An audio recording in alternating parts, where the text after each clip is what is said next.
Seyfeddîn Fârûkî rahmetullahi aleyh.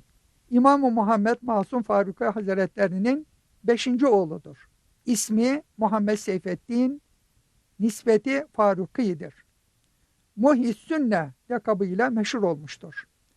Hicri 1049 senesinde Serhen şehrinde doğdu. 1096 senesinde aynı yerde vefat etti. Vilayetin kemal derecesine kavuşmakla şereflendi. Tasavvuf bilgilerinin mütehassısı idi. Çok kerametleri görüldü. Bir sohbeti sırasında buyurdu ki, açlık ve mücahede harika ve kerameti arttırır. Evliyanın sohbeti ise kalbe zikri yerleştirir, sünnete tabi olmayı kolaylaştırır.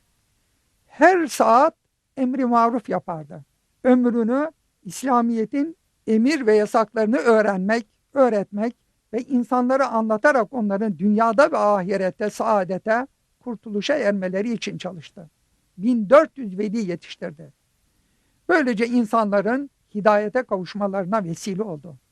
Seyyid Nur Muhammed Bedayuni Hazretleri yetiştirdiği talebesinin en büyüğü ve kamilidir. Mektubat-ı Seyfiyye adlı bir eseri olup içinde 190 mektup vardır.